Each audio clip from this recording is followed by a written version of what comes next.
بانی برادر ضیاء، ان کے والد مرحوم کے ایصال ثواب کے اعتبار سے اس مجلس عزا کا انعقاد بھی کیا جا رہا ہے۔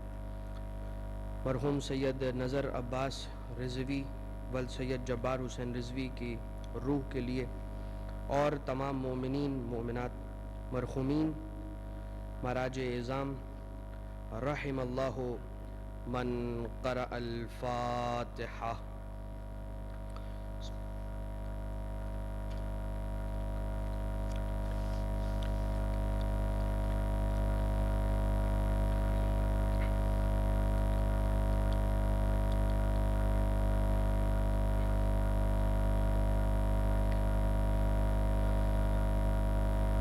اعوذ باللہ من الشیطان اللعین الرجیم، بسم اللہ الرحمن الرحیم، حمدا لک یا ذا الجود والاحسان والفضل والطول والامتنان،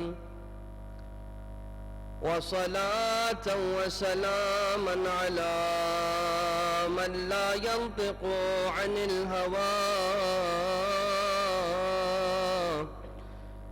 إن هو إلا وحي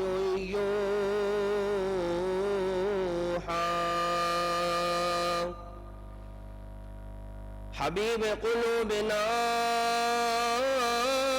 وشفیع ذنوبنا وطبیب نفوسنا مولانا ومولا الثقلين جد الحسن والحسين أبي القاسم المصطفى محمد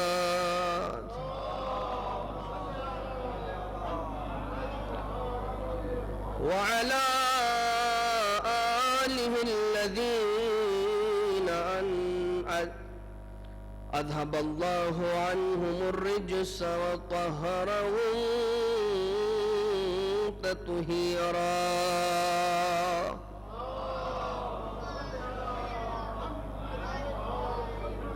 لا سيما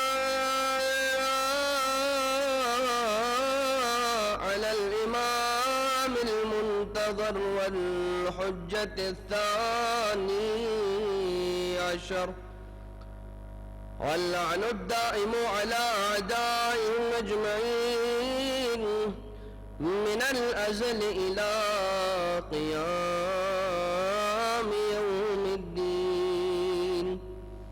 أما بعد، فقد قال الله تبارك وتعالى في محكم كتابه المبين وفرقانه المجيد وقوله الحق وهو أصدق القائلين. بسم الله الرحمن الرحيم، والله أخرجكم من بطون أمهاتكم لا تعلمون شيئا وجعل لكم السمع والأبصار والأفئدة لعلكم تشكرون. صلوات.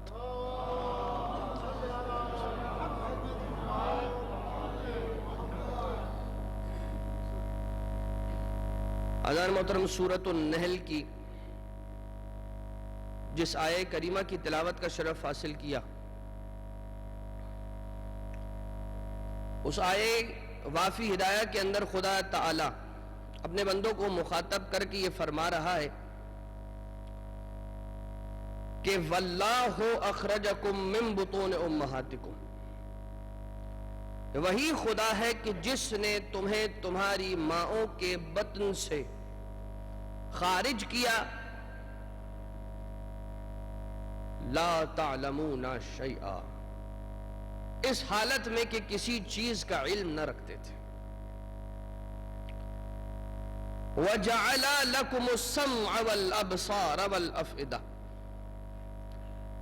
تمہیں ماؤں کے بطن سے خارج کرنے والا بھی خدا اس حالت میں کہ کسی چیز کا علم نہ رکھتے تھے، وَجَعَلَ لَكُمُ السَّمْعَ وَالْأَبْصَارَ وَالْأَفْئِدَةَ، تمہارے لیے خدا تعالی نے کان قرار دیا، قوت سماعت، قوت بصارت اور قلوب عطا کی ہے، قوت فکر۔ قلوب یعنی کہ فکر، افئدہ یعنی کہ دماغ، عقل، کہ جس کے ذریعے سے استنتاج کیا کرو، اس عقل کو استعمال کرتے ہوئے، لعلکم تشکرون، شاید کہ تم اس خدا کے شکر گزار بندوں میں سے ہو جاؤ۔ تو اس آیت کریمہ کہ مختلف جہات ہوا کر سکتے ہیں کہ جن پر بات کی جائے، مگر ابتداً دو جملے، چونکہ آج کی رات یہاں پر جس مناسبت سے مجلس اعزاء کا انعقاد کیا گیا، ان دو یتیم بچوں کی شہادت کی مناسبت کو منانے کے لیے اور زمانے کے امام کو پرسہ دینے کے لیے ہم اور آپ یہاں پر جمع ہوئے کہ جب ان دو بچوں کو شہید کیا گیا تو ان کے ساتھ وہاں پر کوئی نہ تھا، تک و تنہا تھے، اور اسی کے ضمن میں تربیت اولاد کے حوالے سے بھی چند عرائض آپ کی گراں قدر سماعتوں کی نظر کی جائیں گی انشاءاللہ بتوفیق خدا۔ مگر عزیزان محترم، ربط حاصل کرنے کے لیے پہلے جس آیت کی تلاوت کی گئی ہے، چند پیغامات۔ سورۃ النحل، کبھی اس سورے کا ترجمہ تلاوت کرنے کی کوشش کیجئے گا، وقت نکال کر، بڑے عظیم مطالب اور بہت ہی آسان الفاظ میں آپ کو سورہ نحل عطا کر دے گا۔ سورہ نحل، خدا تعالیٰ یہاں پر یہ بیان کر رہا ہے کہ دیکھ لو، وہی خدا ہے کہ جس نے تمہیں تمہارے ماؤں کے بطن سے اس حالت میں خارج کیا کہ کسی چیز کا علم نہ رکھتے تھے،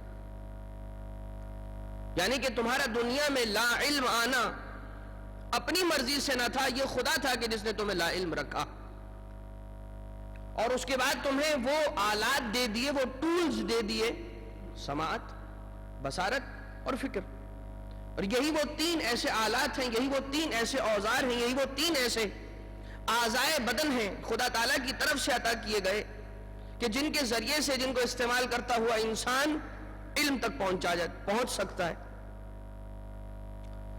گویا خدا تعالیٰ نے بتلا دیا کہ دیکھو، تم اگر دنیا میں لا علم آئے ہو تو فکر نہ کرنا، اپنے ساتھ وہ اعضاء لے کر آئے ہو کہ جن کے ذریعے سے تم اپنی لا علمی کو دور کر سکتے ہو،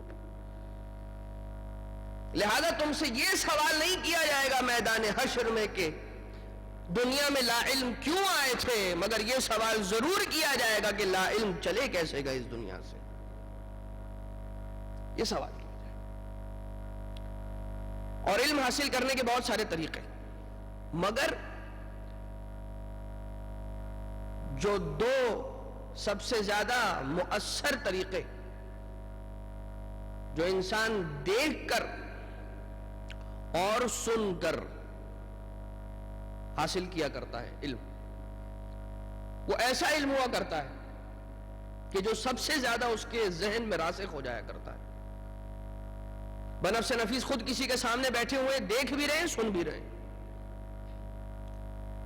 یا کسی کا کوئی واعظ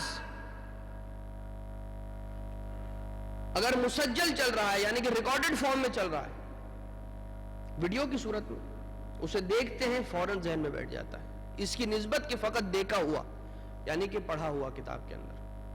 البتہ اس پر مختلف ریسرچز کی گئی ہیں کہ جو آپ کو انٹرنیٹ کے اوپر مہیا ہو جائیں گی، مگر عزیزان محترم،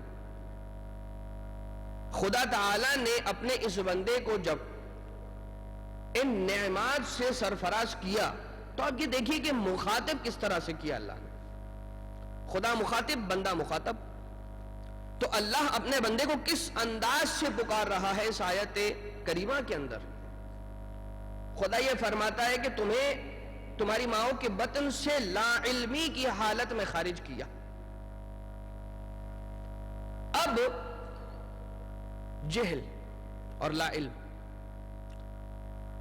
اگر کوئی شخص کسی علم سے جاہل ہو یا ہم کسی کو جاہل پکارنا چاہیں تو اس کے دو طریقے ہیں. یا ہم یہ کہیں گے کہ یہ جاہل ہے، یا ہم یہ کہیں گے کہ لا علم ہے. اور جہل کا اپوزٹ کیا ہے؟ علم.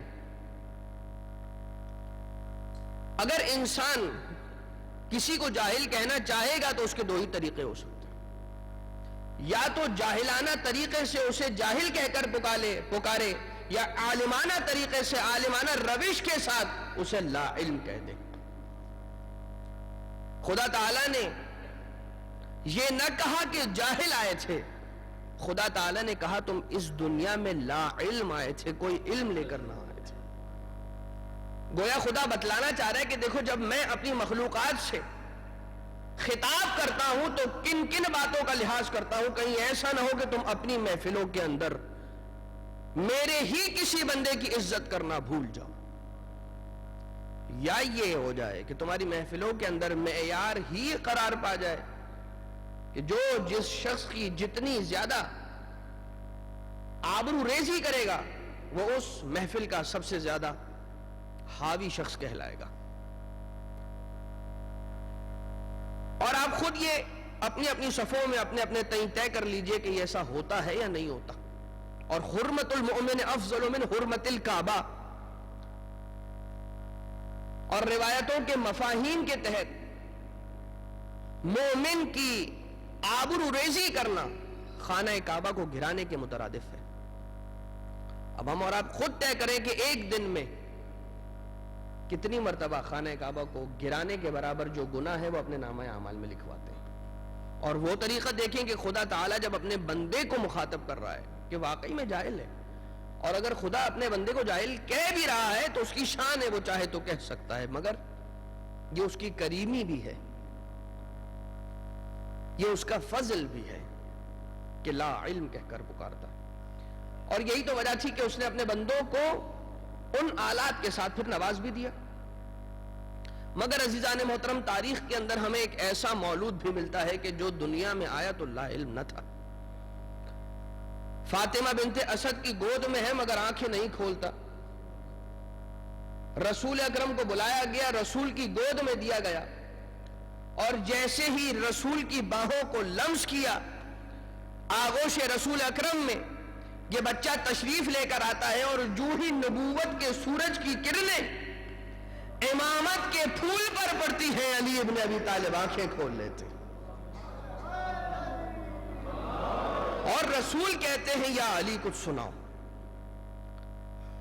اور مولا کائنات ابھی دنیا میں آئے ہوئے چند لحظے گزرے ہیں، فرماتے ہیں یا رسول خدا، توریت سننا چاہیں گے، زبور سننا چاہیں گے، انجیل سننا چاہیں گے، قرآن نازل نہیں ہوا، رسول خدا قرآن سننے کی فرمائش کیجئے، علی قرآن سنائے گا. اور پھر امیر المؤمنین نے دنیا میں آ کے قرآن کریم کی سورہ مومنون کی ابتدائی آیات کی تلاوت کر کے یہ کہہ کے بسم اللہ الرحمن الرحیم قد افلح المؤمنون دنیا میں آنے کے ساتھ ہی امیر المؤمنین نے مومنین کے فلاح یاب ہونے کا اعلان کر دیا. مگر کیسے مومنین؟ الذین هم فی صلاتهم خاشعون وعن اللغو معرضون، جو اپنی نمازوں میں خضوع و خشوع کو اپناتے ہوں.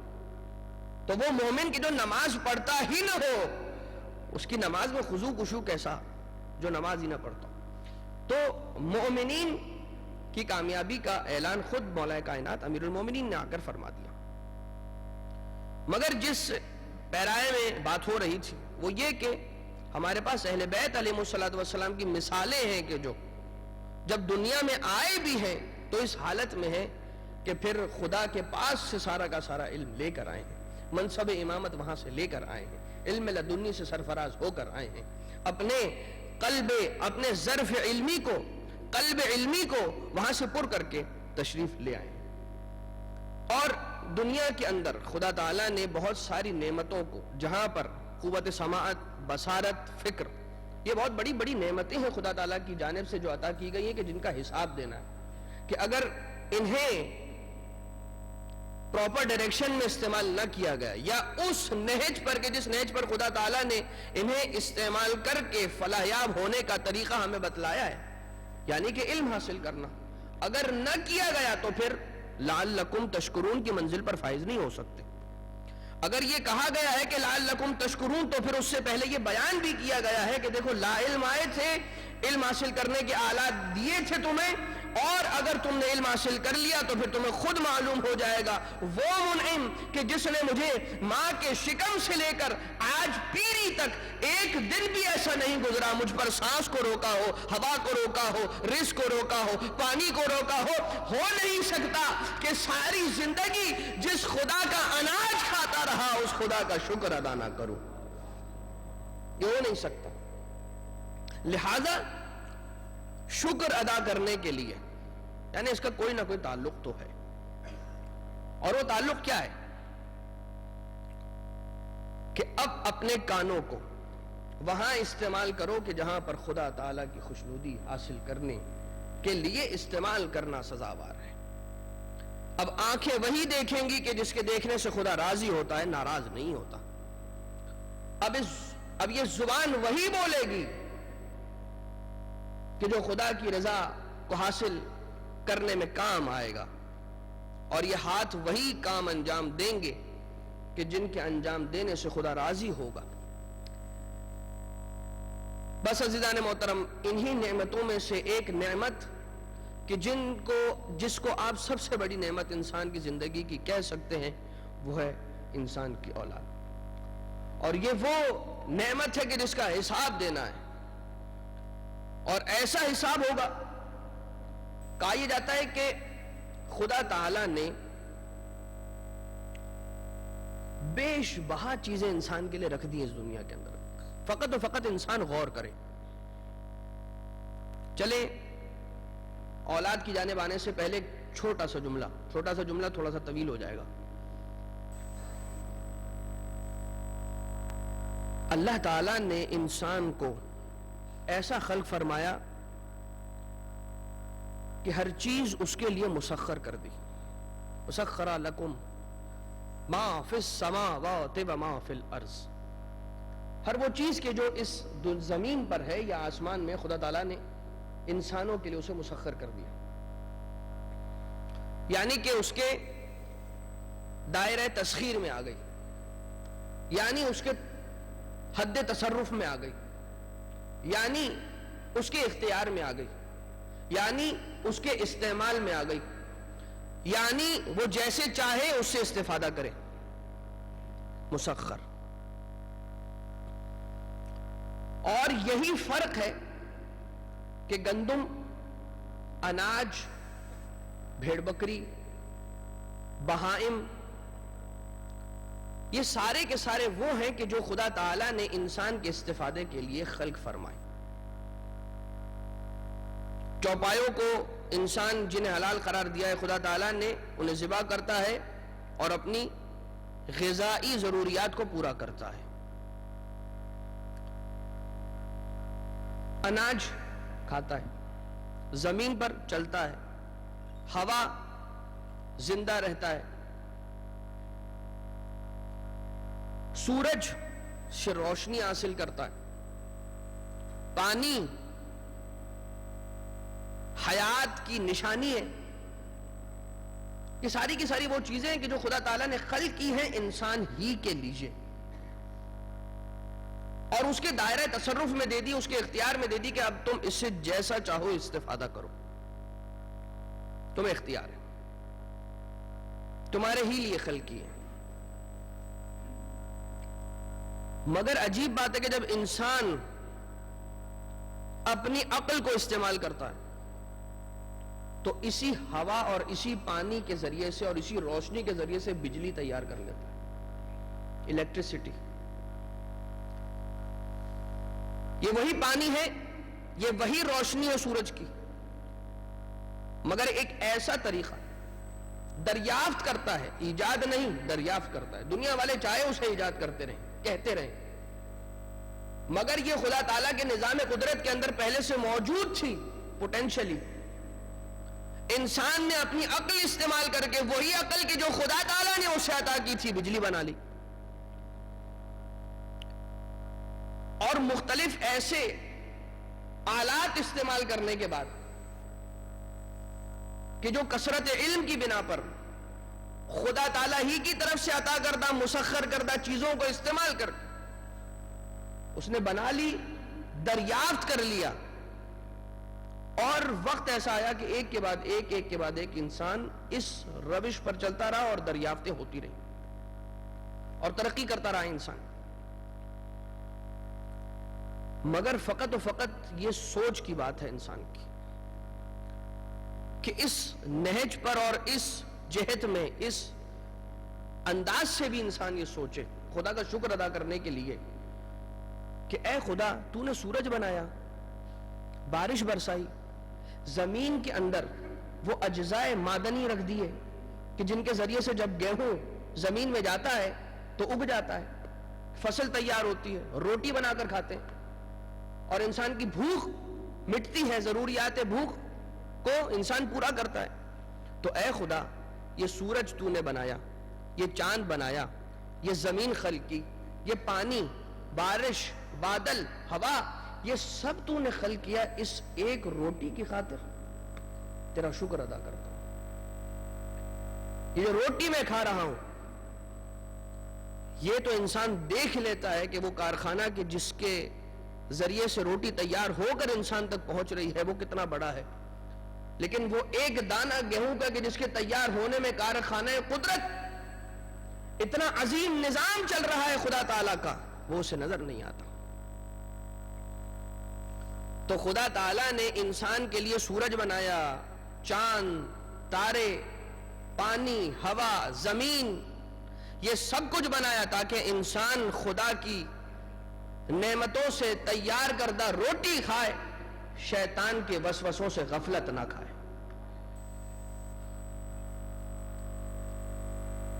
اور گندم کو معلوم ہے، خود آپ ایک گندم کو اگر تصور کیجئے کہ گندم معلوم ہے کہ جب مجھے زمین میں بویا جائے تو مجھے کیا کام دکھانا ہے اور جب مجھے پیٹ میں ڈالا جائے تو مجھے کیا اثر دکھانا ہے. کبھی یہ ہوا ہے کہ کسی کے پیٹ میں گندم گئی ہو اور اس کے پیٹ سے فصل برآمد ہو گئی ہو؟ یہ خدا تعالیٰ کا نظام ہے، قدرت کا نظام ہے یہ کہ اس اتنے سے گندم کے اندر کی اتنی اطاعت ہے خدا تعالیٰ کی جانب سے عطا کردہ کہ جس راستے پر خدا نے اس گندم کو چلا دیا ہے وہ اسی راستے پر چلتی ہے، اس سے ہٹتی نہیں ہے. تو جب یہ نباتات، جمادات اتنے متی ہو سکتے ہیں تو وہ انسان کے جو اشرف المخلوقات ہے، صاحب العقل ہے، جو ان تمام چیزوں کو سمجھ بھی سکتا ہے، وہ کیوں صاحب شکر نہیں بن سکتا؟ یقین کرنے والی بات ہی نہیں. تو ان نعمتوں میں سے ایک نعمت ہے اولاد، اور اولاد کو کس طرح سے انسان پالے، اس کی کس انداز سے تربیت کرے، یہ اس کی آخرت کو طے کرے گا، اس کی اس زندگی کو طے کرے گا. اور یاد رکھیے کہ جو تربیت اولاد کے حوالے سے جتنی بھی باتیں کی جاتی ہیں اس کے دو بڑے الگ الگ مرحلے ہیں. ایک مرحلہ تو وہ کہ جو ان افراد کے ساتھ ہے کہ جو اب اپنے اس عمر کے عرصے سے گزر چکے ہیں کہ شاید جن کے لیے یہ باتیں اپلیکیبل نہ بھی ہوں، عین ممکن ہے، مگر ان کی آنے والی نسلوں کے لیے ضرور مفید ہوگا. اور سوچنے کی بات ہے، اب یقین جانیے کہ جو بھی انسان پختہ ہو چکا ہے آج، اگر کوئی 35-40 سال کا ادھیڑ عمر شخص ہے تو اس کی یہ عمر، اس عمر کے اندر جو اس کی عادتیں ہیں، حرکات ہیں، سکنات ہیں، جو پختہ ہو چکی ہیں اس کی عادتیں، ان تمام عادتوں کا دار و مدار اس کے بچپن کے ماحول پر ٹکا ہوا ہے. بچپن میں جس ماحول میں اس نے زندگی گزاری سختیوں میں زندگی گزاری، آسائشوں میں زندگی گزاری، جس بھی ماحول کے اندر اس نے اپنی زندگی کو گزارا ہے، جب اس کی عمر بڑھے گی اور وہ ایک پختہ عمر تک پہنچے گا تو وہی ساری چیزیں اس کی زندگی میں ریفلیکٹ ہوں گی، اور ان کے تمام حرکات و سکنات کا دار و مدار اس تربیت اور اس بنیاد پر ہوگا۔ خدا تعالیٰ نے احادیث کے ذریعے سے ہم تک تربیت اولاد کے حوالے سے جو باتیں پہنچائی ہیں، حدیثوں میں ملتا ہے، مفہوم یہ ہے کہ ایک چھوٹے بچے کی مثال اس درخت کی سی ہے کہ جو ابھی زمین سے نکلا ہے، اور اس زمین سے نکلنے والے تازے درخت کی شکل کیا ہوتی ہے کہ جو ابھی پودا ہے، اور اس کی خصوصیت کیا ہوتی ہے کہ اس کی ٹہنیاں جو ہوتی ہیں، اس کی شاخیں جو ہوتی ہیں، وہ انتہائی نرم ہوا کرتی ہیں۔ اسی لیے بہت سی مرتبہ اس کے ساتھ ایک ڈور کو باندھ دیا جاتا ہے، اور جیسے جیسے وہ پودا نمو کرتا جاتا ہے، بڑھتا جاتا ہے، تو وہ اسی ڈور کے ساتھ لپٹتا ہوا اپنی نمو کرتا رہتا ہے، آگے بڑھتا رہتا ہے، بڑا ہوتا رہتا ہے۔ اور اگر اسے اسی طرح سے چھوڑ دیا جائے تو آپ نے دیکھا ہوگا زمین پر بکھرے ہوئے پودوں کی ٹہنیاں ہیں، شاخیں ہیں۔ تو یہ وہ نرم شاخ ہے کہ جسے انسان جس انداز سے چاہے موڑ سکتا ہے۔ بچے کی مثال بھی ایسی ہی ہے، ایک کورے کاغذ کی سی ہے، جس انداز سے چاہیں گے آپ اس کے ورق پر جو لکھ دیں گے وہ اس کی ساری زندگی تک نقش رہے گا، یاد رکھیے نقش رہے گا۔ اور فقط آپ کچھ لکھیے بھی نہ، جو عمل آپ اپنے گھر میں انجام دے رہے ہیں اور اس کا کوئی ربط بچے سے نہ ہو، فقط بچہ دیکھ رہا ہے اپنی آنکھوں سے، وہ اس بچے پر اثر انداز ہوگا۔ کیونکہ جتنے بھی انسان کے والدین کے جتنے بھی اقوال ہیں تربیت کے حوالے سے، اس سے زیادہ جو بات بچوں پر اثر کرتی ہے وہ والدین کے افعال ہیں، ان کے اعمال ہیں۔ والدین کہتے کیا ہیں، اس سے زیادہ اثر کرنے والی بات یہ ہے کہ والدین کرتے کیا ہیں، اور ہم اور آپ کیا سمجھتے ہیں، اور ہم اور آپ کیا سوچتے ہیں کہ بچے کی تربیت کا مرحلہ کہاں سے شروع ہوتا ہے؟ مدرسے سے، اسکول سے، یا نہیں شکم مادر سے، نہیں ماں کی گود سے، یا نہیں شکم مادر سے، یا نہیں صلب پدر سے، یا نہیں اس وقت بھی کیا بچے کی تربیت کا اثر ہو رہا ہوتا ہے کہ جب وہ والد کے جو ابھی شادی شدہ بھی نہیں ہوا،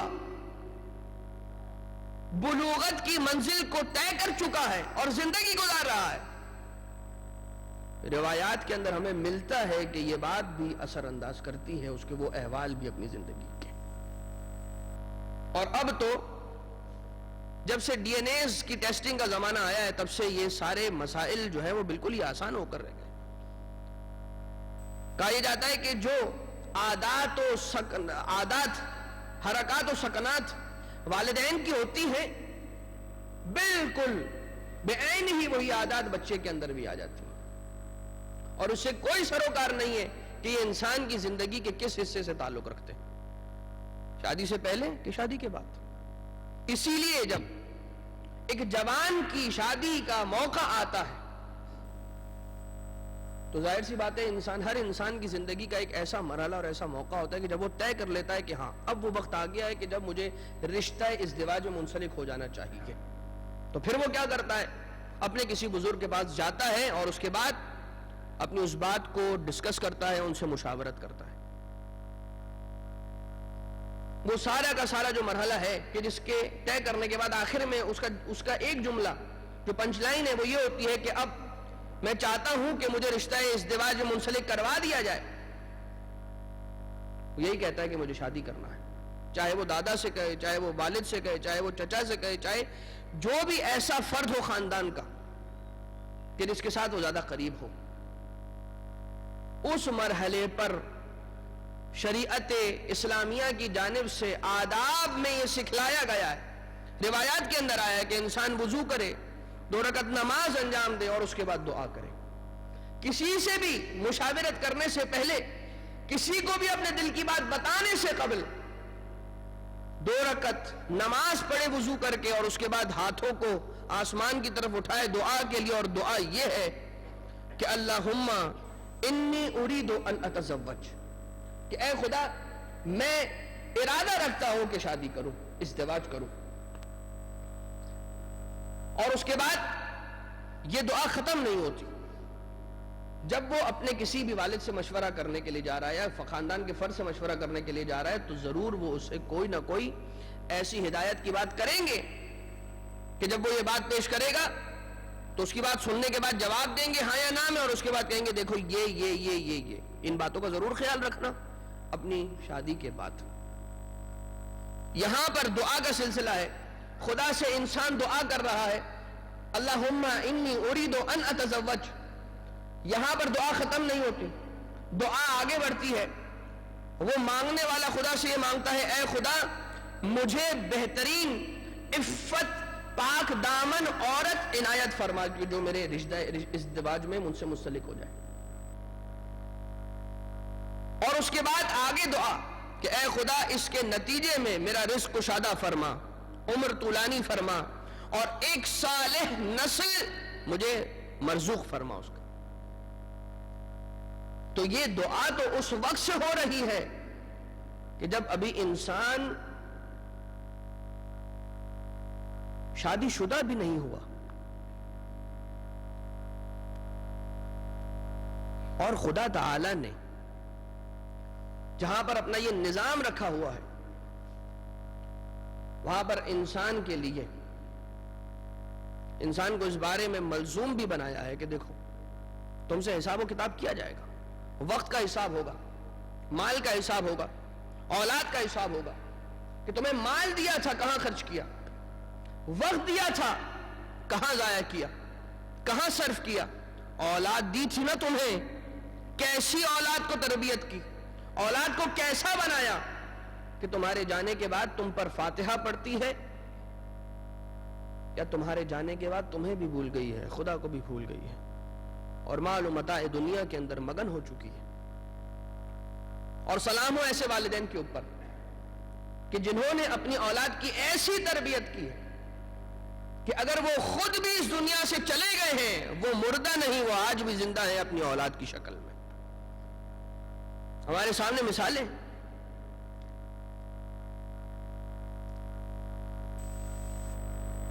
تو ایک ایسے نرم ٹہنی والے پودے کی مثال ہے بچے کی کہ جسے جہاں چاہیں آپ موڑ سکتے ہیں.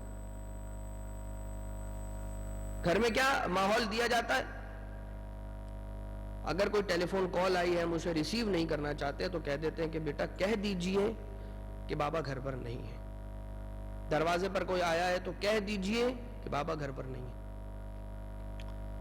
ذرا سی کوئی آپس میں ناراضگی ہو گئی، آوازیں بلند ہو گئی والدین کی آپس میں، بچے نے یہ دیکھ کر کیا سیکھا، اپنے ہی گھر میں کیا سیکھ لی باتیں، اپنے ہی گھر میں والدین ہی کے ذریعے سے کیا سیکھا بچوں نے، جھوٹ بولنا سیکھ لیا اور لڑنا جھگڑنا سیکھ لیا. یہ باتیں میں اپنے لیے عرض کر رہا ہوں، آپ یقیناً مجھ سے بہتر ہیں، یقیناً بہتر ہیں انشاءاللہ. تو عزیزان محترم دیکھنا یہ ہے کہ اس بچے کی ضرورت کیا ہے. آیا جو عام طور سے ہم اور آپ یہ سوچا کرتے ہوں گے شاید کہ اگر بچے کو ہم نے بہترین غذا فراہم کر دی، بچے کو اگر بہترین لباس لا کر دے دیا، بہترین سکول کے اندر اس کا ایڈمیشن کروا دیا،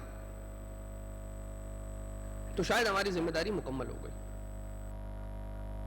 اور اگر ذرا سے مالی اعتبار سے پختہ افراد ہوں تو شاید یہ سوچا جا سکتا ہے کہ بچہ جو مانگے اسے ہم لا کر تو دے دیتے ہیں، پھر یہ ایسا کیوں ہے؟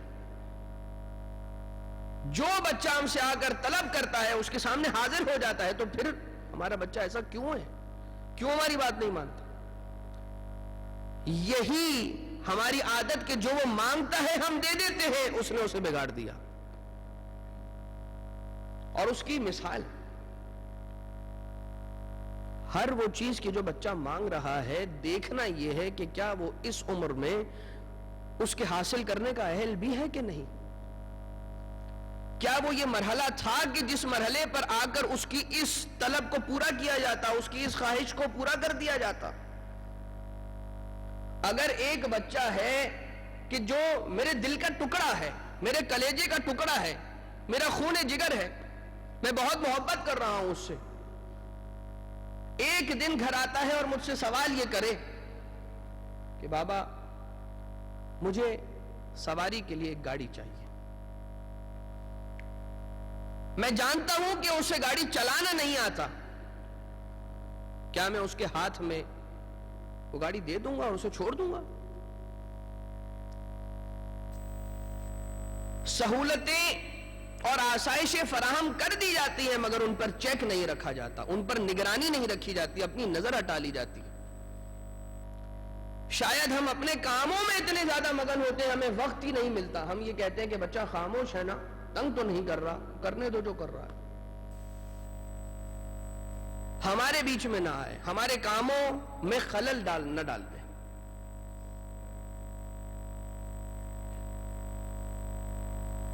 عزیزان محترم، یہ وہ ساری باتیں ہیں کہ جو ہمارے معاشرے کے مسائل ہیں، یہ باہر کی کوئی بات نہیں۔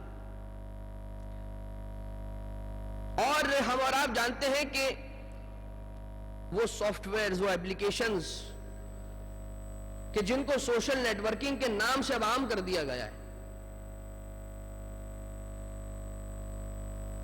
اور ان کے ذریعے سے اب نتیجہ یہ سامنے آ گیا ہے کہ جو افراد دور تھے وہ قریب آ گئے، لیکن جو بغل میں بیٹھا ہوا تھا وہ دور ہو گیا ہے، وہ اتنا دور ہو گیا ہے کہ ہم اب اس کی طرف توجہ ہی نہیں کر پا رہے، وہ کیا کر رہا ہے، وہ کیا چاہ رہا ہے۔ ہاں، اگر موبائل ہی پر ساتھ بیٹھے ہوئے شخص نے مجھے میسج کر کے بلا لیا تو شاید میں جلدی جواب دے دوں گا۔ صلوات پڑھ دیجئے محمد و آل محمد۔ کیا کریں، یہ مسائل ہیں، اور اگر انہیں ممبر سے ڈسکس نہ کیا جائے تو پھر کس انداز سے پیغام پہنچایا جائے۔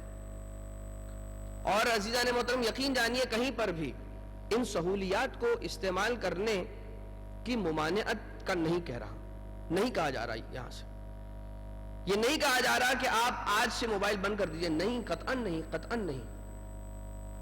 فقط و فقط اتنی سی بات ہے کہ اس کے استعمال کرنے کا کہ آپ آج سے موبائل بند کر دیجئے، نہیں، قطعاً نہیں، قطعاً نہیں۔ فقط و فقط اتنی سی بات ہے کہ اس کے استعمال کرنے کا انسان کو ڈھنگ آئے، اس کا سلیقہ آئے، یا مثال کے طور پر اس کی ٹائمنگز انسان طے کر لے۔ جوانوں میں یہ مسئلہ تھوڑا سا زیادہ ہے، جو پختگان ہیں خود ان کے کام کاج اتنے ہوتے ہیں کہ انہیں بعض اوقات وقت ہی نہیں ملتا۔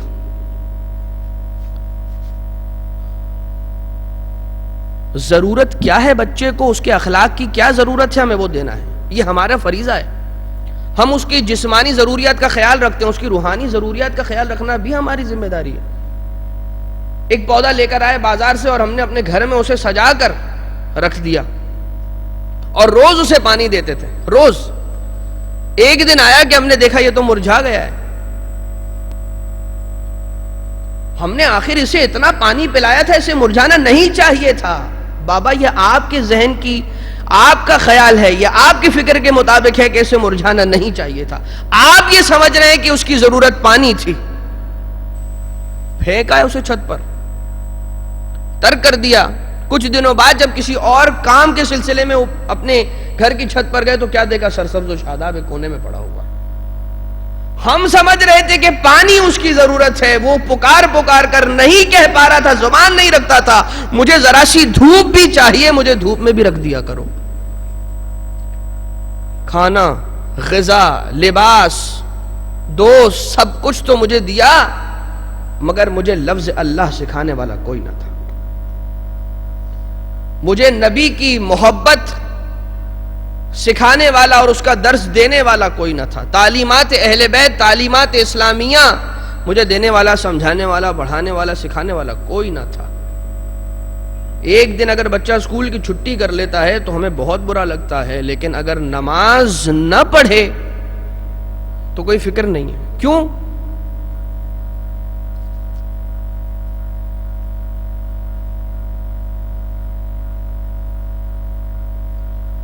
خدا تعالی یہ چاہتا ہے کہ انسانی معاشرہ جو ہے وہ بیلنس چلے، متوازن چلے، روح کے ساتھ، جسم کے ساتھ ساتھ روحانی تقاضوں اور ضروریات کو بھی پورا کیا جاتا رہے.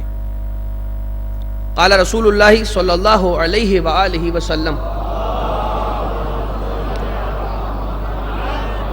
ادبوا اولادکم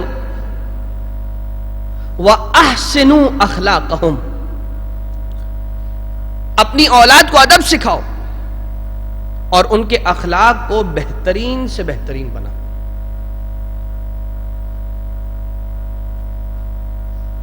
اور ایک حدیث میں یہ بھی ارشاد فرمایا گیا کہ اکرموا اولادکم، اکرموا، اکرام کرو، اپنے اولاد کی عزت کرو. بہت سی مرتبہ کیا ہوتا ہے، ہم جھڑک دیا کرتے ہیں، چونکہ ابھی تک ساری باتیں پابندیوں کے اعتبار سے آ رہی تھی کہ بچے پر یہ پابندی بھی ہونی چاہیے، یہ بھی ہونا چاہیے. مثال کے طور پر ہمارے استاد یہ کہا کرتے ہیں کہ ایک زمانے میں جب انٹرنیٹ کا مسئلہ آیا تو وہ ایک تکلیف میں گرفتار ہوئے کہ اب اگر بچے کو انٹرنیٹ دے بھی دیا جائے تو کس طرح سے بچہ استعمال کرے گا میں نہیں جانتا. کمرہ بند ہے، مانیٹر جو ہے وہ دیوار کی طرف اس کا چہرہ ہے، اور وہ وہاں پر بیٹھ کر کیا کرے گا میں بار بار جا بھی نہیں سکتا. ان کے ذہن میں جو حل آیا وہ آپ کی خدمت میں پیش کیا جا رہا ہے. انہوں نے اس جگہ پر کہ جہاں پر تقریباً تمام اہل خانہ کا اٹھنا بیٹھنا ہوتا تھا، جس ہال کے اندر، اس سارے کے سارے کمپیوٹر سسٹم کو لا کر اس ہال کے بالکل بیچوں بیچ رکھ دیا اور کہا کہ اے میرے لال آؤ اور یہاں پر بیٹھ کر جتنا انٹرنیٹ استعمال کرنا ہے کرو. تو بچے نے سوال کر دیا کہ کیا آپ کو مجھ پر اعتبار نہیں ہے بابا؟ تو والد نے فقط اتنا ہی کہا کہ بیٹا تم پر تو اعتبار ہے، مگر جو تم سے بات کر رہا ہے دوسری طرف اس پر مجھے اعتبار نہیں ہے، اس پر مجھے اعتبار نہیں. تو یہ بھی نہیں کیا جا سکتا کہ اس سہولت سے روک دیا جائے، اور یہ بھی نہیں کیا جا سکتا کہ قطع نظر ہو کر اسے اکیلا چھوڑ دیا جائے، اس کے حال پر چھوڑ دیا جائے. درمیان کا راستہ اختیار کیا جائے، اور اسی میں تو زحمت ہے. وقت نکالنا پڑے گا. اور بہرحال تربیت اس اعتبار سے کی جائے کہ جو اقدار اسلامیہ ہیں، جو اصول و فروع کا علم ہے، بچے کو دیا جائے، وقت نکال کر اسے پڑھایا جائے، سکھایا جائے.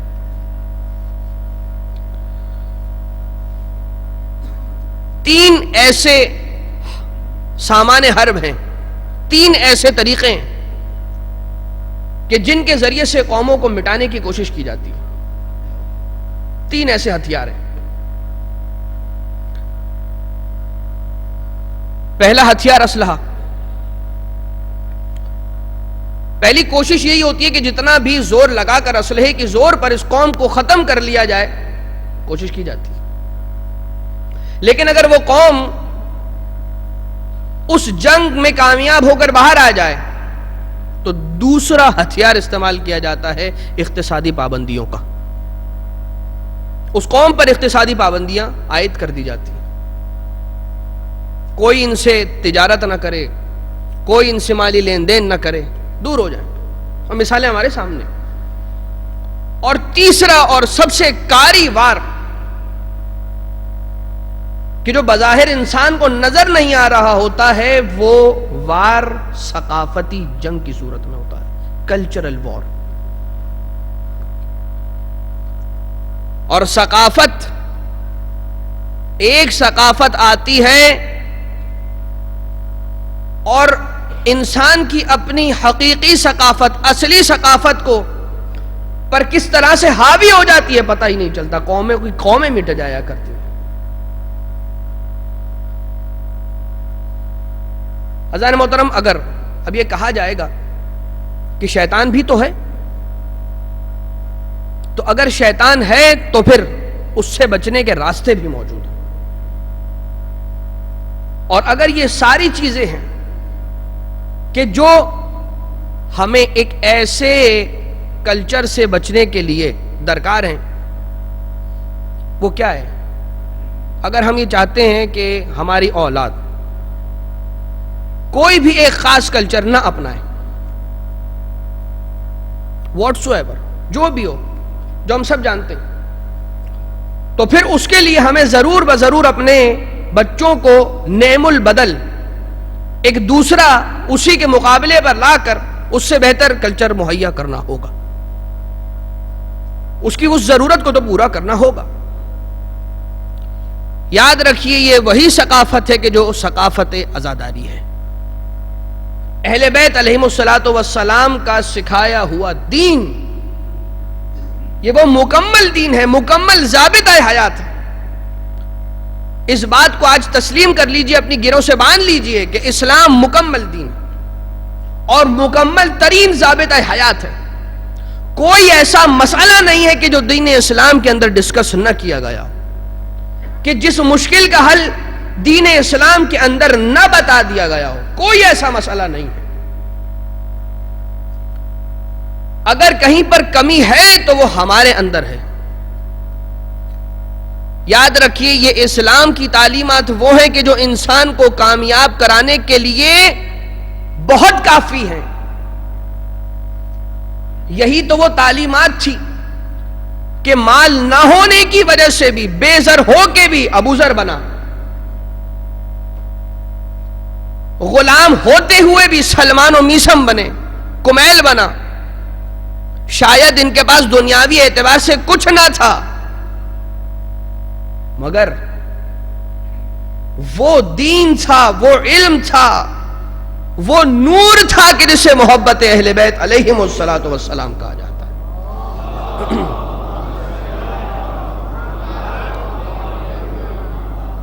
اور اسی لیے کہا گیا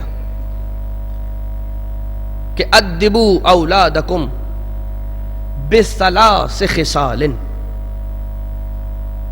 اپنی اولاد کو 3 خصلتوں سے مزین کرو، با ادب کرو. یعنی انہیں 3 خصوصیتیں، 3 خصلتیں انہیں سکھاؤ، ان میں راسخ کروا دو. 3 خصوصیتیں کون سی؟ ادبوا اولادکم علی 3 خصال حب نبیکم اول، اپنے نبی کی محبت ان کے دلوں میں پیدا کرو، ڈالو. وہ نبی کے جس کی ملاقات کا شوق خدا نے کیا اور خدا سے ملاقات کرنے کے لیے رسول تشریف لے گئے. حضرت موسیٰ خود چل کر جایا کرتے تھے کوہ طور پر. اے خدا، تجھ سے بات کرنے کا اشتیاق موسیٰ کو ہوا ہے، کلیم اللہ. آپ کا رتبہ کم نہیں ہے، بہت عظیم کلیم اللہ کے منزلت پر فائز ہے. مگر رسول وہ کہ جو تمام انبیاء کے سردار ہیں، رسول کو خدا تعالی نے بلایا عرش پر یہ کہہ کر کہ اے محمد، تمہاری ملاقات کا اشتیاق خدا کو ہوا ہے، عرش پر آ جاؤ.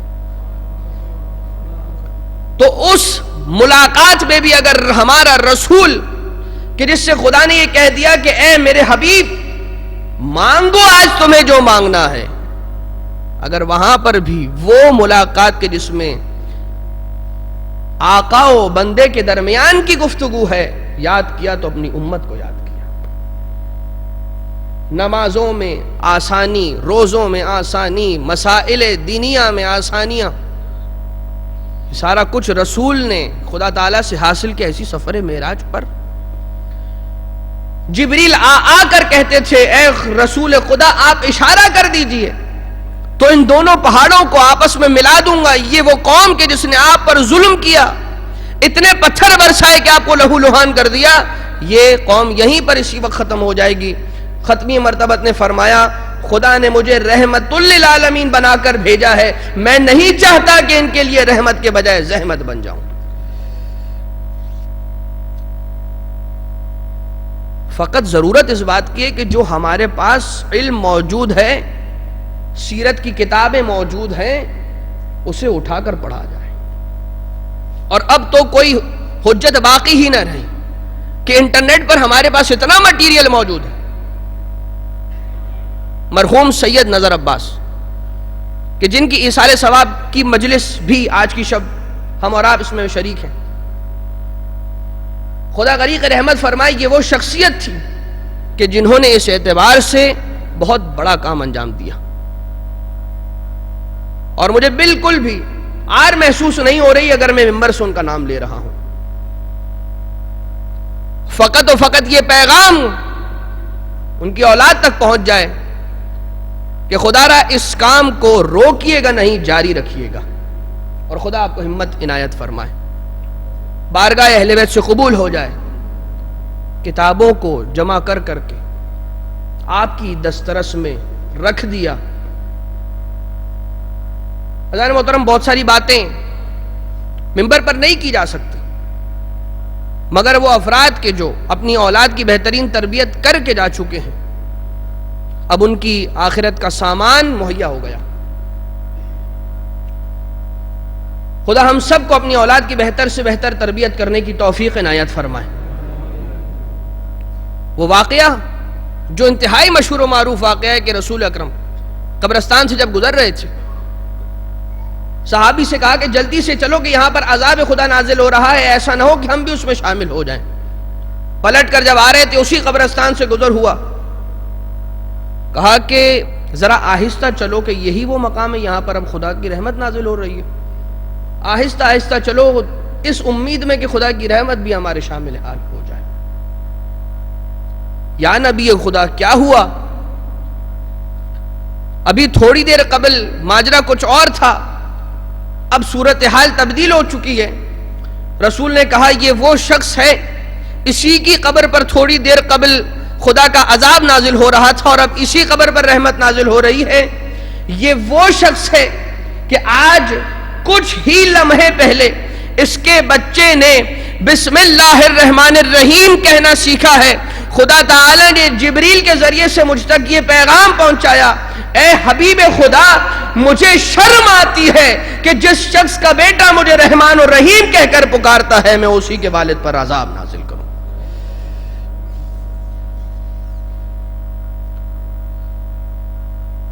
تو عزیزان محترم، ادبوا اولادکم علی ثلاث خصال، حب نبیکم و اہل بیتہ و حب اہل بیتہ، اور اہل بیت کا حب، اہل بیت کی محبت۔ عزیزان محترم، جب بھی محبت کی بات آتی ہے نا تو یہ فقط و فقط محبت محض اور محبت مطلقہ نہیں ہے، وہ تقاضے بھی اس کے ساتھ ہی آتے ہیں چل کر کہ جو محبت کے تقاضے ہوا کرتے ہیں۔ جب انسان کسی سے دل لگی کر لیتا ہے تو پھر اس کی ہر ادا کو اپنانے کی کوشش کرتا ہے۔ یوں بھی انسان فطرتاً نقال تو ہے ہی، لیکن جب کسی کے ساتھ دلی وابستگی ہو جاتی ہے تو دلی وابستگی ہونا اور بات ہے، محبت کی منزل پر فائز ہونا اور بات ہے۔ جب منزل محبت پر انسان فائز ہو جاتا ہے تو پھر وہ یہ چاہتا ہے کہ رفتار بھی میری ان جیسی ہو، گفتار بھی میری ان جیسی ہو، کردار بھی میرا ان جیسا ہو، میرے پہننے، اوڑھنے، اٹھنے، بیٹھنے، کھانے، پینے، ایک ایک حرکت و سکونت کا میرا انداز اسی کے جیسا ہو، اور بار بار آئینے کے سامنے کھڑے ہو کر اپنے آپ کو دیکھنے کی کوشش کرتا ہے کہ کیا میں اس کی طرح سے لگ بھی رہا ہوں یا نہیں۔ تو کیا کبھی ہم نے سیرت اہل بیت کے آئینے میں دیکھا اپنے اعمال کو کہ اہل بیت کی سیرت یہ تھی اور ہمارے اعمال یہ ہیں؟ تو عزیزان محترم،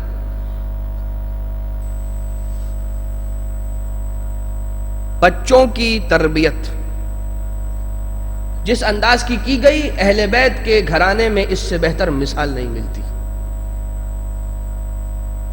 چاہے وہ 6 ماہ اصغر ہو کہ جو ابھی چند دنوں کے ہیں کہ جب مدینہ منورہ سے روانگی ہو رہی، چند دنوں کے ہیں، جناب فاطمہ صغرا کی گود میں ہیں، بی بی زینب کبریٰ سلام اللہ علیہا کی گود میں آ نہیں رہے ہیں، قافلہ رکا ہوا ہے۔ آقا حسین نے آ کر پوچھا ماجرا کیا ہے؟ کہا اصغر فاطمہ کی گود سے آ نہیں رہے ہیں۔ آقا حسین آگے بڑھتے ہیں، ایک مرتبہ اس کمسن کے کانوں میں نہ جانے کیا کہا، آقا حسین کی گود میں اصغر ہمک کر آ گئے۔ تو یہ واقعہ بتاتا ہے کہ تربیت کی ابتدا کا مرحلہ بڑا پہلے سے شروع ہو جاتا ہے، کہ جبھی تو ایسی تربیت ہوئی کہ بیٹے نے اپنے بابا کی اس سرگوشی کو بھی محسوس کر کے درک کر لیا کہ میرا بابا کہنا کیا چاہتا ہے۔ اور بہرحال اولاد اہل بیت کا ویسے ہی ہم عوام کے ساتھ کوئی مقابلہ اور کوئی تقابل نہیں ہے، لیکن بہرحال ان سے درس اسی گھر سے لینا ہے۔ تو ان دو بچوں کا ذکر کرنا ہے آج کی شب، کہ جب ان دو بچوں پر مصیبت کا وقت آیا تو پھر انہیں دلاسا دینے والا کوئی ان کے قریب نہ تھا۔ ماں ان کے پاس نہ تھی، باپ سے تو یہ دونوں بچے کوفہ ہی میں بچھڑ چکے تھے، اور ابن زیاد کے زندان میں 1 سال تک قید تھے۔ کون؟ یتیمان مسلم ابن عقیل، وہ دو یتیم بچے کہ جب بھی ان دو بچوں کا ذکر آتا ہے تو ان کے بابا کا ذکر ضرور آتا ہے، اور جب بھی مسلم کا ذکر کیا جاتا ہے تو ان دو بچوں کا ذکر ضرور کیا جاتا ہے۔ 1 سال تک ماں کی گود نصیب نہ ہوئی، ماں کی گودی یاد آیا کرتی ہوگی ان بچوں کو۔ اس اندھیری کال کوٹھری میں رکھا گیا تھا کہ جہاں سے روشنی کا گزر نہیں ہوتا تھا، ہوا کا گزر نہیں ہوتا تھا۔ دن میں 1 مرتبہ جلاد آ کر 1 روٹی اور کچھ پانی دے کر چلا جایا کرتا تھا۔ 1 سال تک ان بچوں نے کس عجیب قسمہ پرسی میں، کس مصیبت میں گزارے ہیں یہ دن۔ تو ایک دن آتا ہے کہ جب یہ جلاد داروغ زندان فیصلہ کرتا ہے اور کہتا ہے کہ اب بچوں تمہیں آزاد کیا جائے گا، اور دیکھو جب تم یہاں سے آزاد ہو جاؤ گے تو پھر دن میں سفر نہ کرنا، رات میں چلتے رہنا، جب بھی سفر کرنا رات میں سفر کرنا، دن میں آرام کیا کرنا۔ بس یہ دونوں بچے کہ جن کا نام تاریخ میں محمد و ابراہیم ملتا ہے اور کمسن ہیں، روایتوں میں اختلاف ہے، کہیں پر 7 اور 9 سال ہیں اور کہیں پر 9 اور 11 سال ہیں۔ تو یہ وہ بچے ہوا کرتے ہیں کہ جو کم سن عمر بچے تصور کیے جاتے ہیں۔ اب یہ چلے ہیں جب زندان سے تو اس خوف میں کہ کہیں ایسا نہ ہو کہ کوئی راستے میں آ کر ہمیں پھر سے گرفتار کر لے، ساری رات یہ بچے پیدل چلتے رہتے ہیں،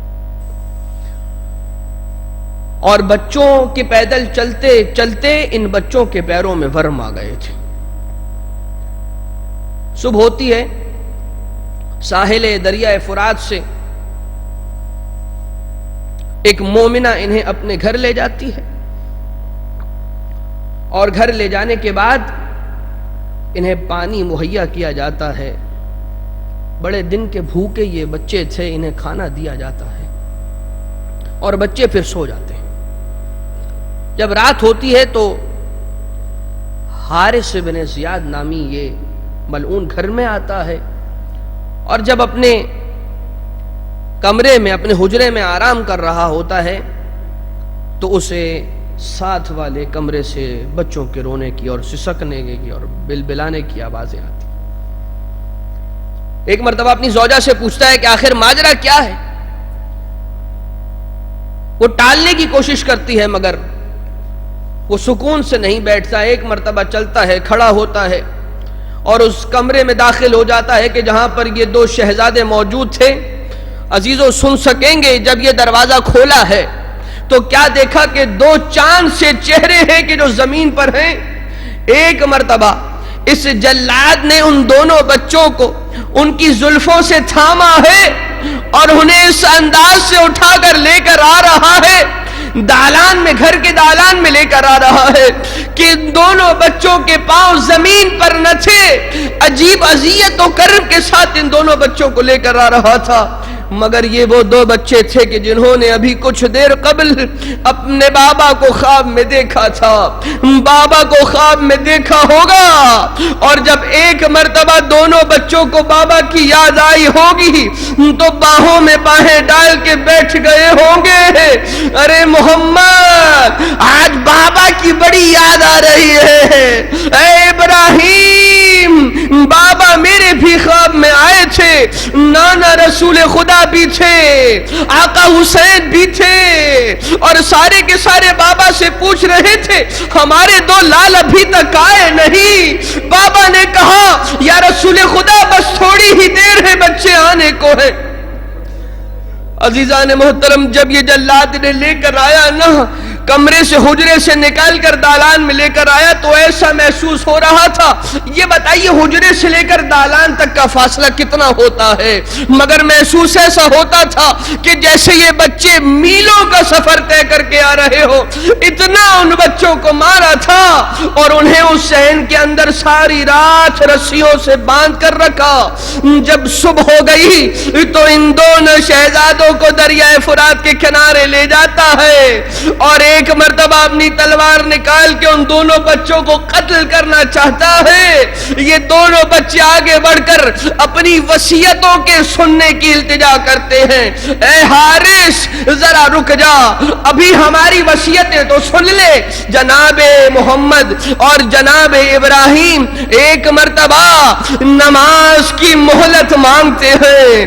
2 رکعت نماز دونوں شہزادوں نے پڑھی ہے اور اس کے بعد حارث سے کہتے ہیں اے حارث, اگر تجھے انعام کی لالچ ہے تو ہمیں اسی حالت میں گرفتار کر کے ابن زیاد کے پاس لے جا, تو ہمیں قتل کرنے کے کیوں در پہ ہے. ایک مرتبہ ابن زیاد کا نام سنا, حارث نے تلوار کو نکالا. دیکھتے ہی دیکھتے جب محمد کے گلے کے قریب خنجر آتا ہے, ابراہیم اپنا گلا آگے کر دیتے ہیں. جب ابراہیم کے گلے کے قریب خنجر آیا, محمد نے اپنا گلوے مبارک آگے کر دیا, مگر یہ ملعون حارث ایک مرتبہ محمد کو زمین پر دبایا, اپنے گھٹنے کو سینے پر رکھا, ابراہیم کے گلے پر خنجر کو چلایا, محمد کو ذبح کر دیا. یہ دونوں جسد آب فرات کے حوالے کر دیے.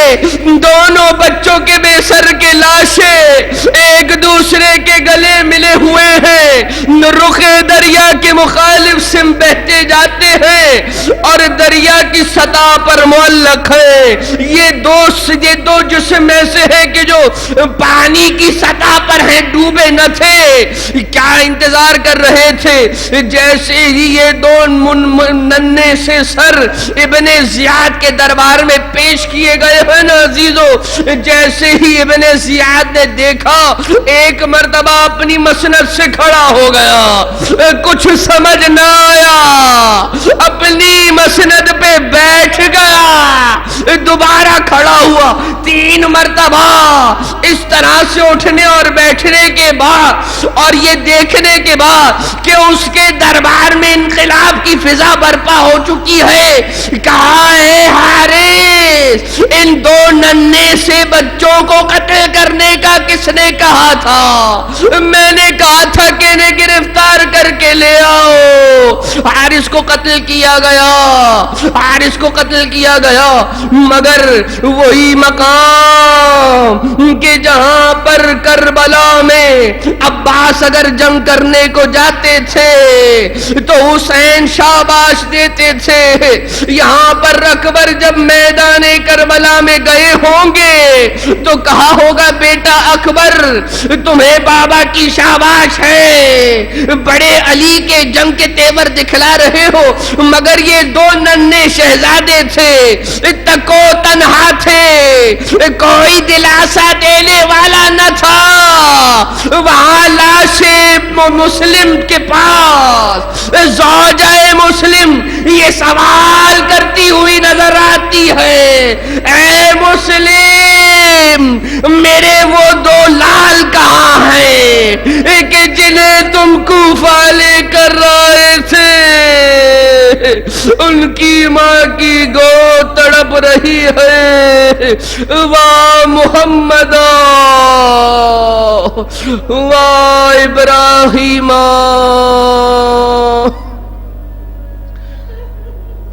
وَسَيَعْلَمُ الَّذِينَ ظَلَمُوا أَيَّ مُنقَلِبٍ يَنقَلِبُونَ أَلَا وَلَعْنَةُ اللَّهِ عَلَى الْقَوْمِ الظَّالِمِينَ۔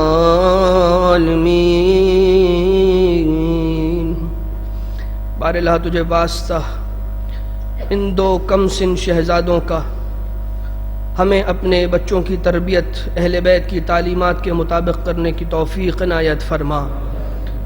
جتنے بھی بے اولاد مومنین مومنات ہیں، اے خدا تجھے مسلم کے ان دو لال کا واسطہ تمام کی گودیوں کو ہری فرما۔ اے خدا تمام بے اولاد مومنین مومنات کو اولاد صالح عنایت فرما۔ اے خدا جتنے بھی صاحبان اولاد ہیں ان کی اولاد کو سلامتی اور ایمان کی سلامتی کے ساتھ طول عمر عنایت فرما۔ بار الہ رزق و روزگار کی مشکلات میں جو افراد گرفتار ہیں، باب الحوائج مسلم ابن عقیل علیہ السلام کا واسطہ تمام کی مشکلات کو حل فرما۔ اپنی حجت زمانے کے امام کے ظہور میں تعجیل فرما، ہمیں آپ کے مخلص انصار میں شمار فرما۔ سورہ فاتحہ کی گزارش ہے، عبداللہ ابن سلیمان بلو۔ سورہ فاتحہ کی گزارش ہے کمیل بھوجانی اور بھوجانی خاندان کے تمام مرحومین اور سید نظر عباس ابن سید جبار رضوی، تمام مومنین مومنات مرحومین کو یاد کرتے ہوئے مراج اعظام رحم اللہ من قرأ الفاتحہ۔ بسم اللہ الرحمن الرحیم، الحمد للہ رب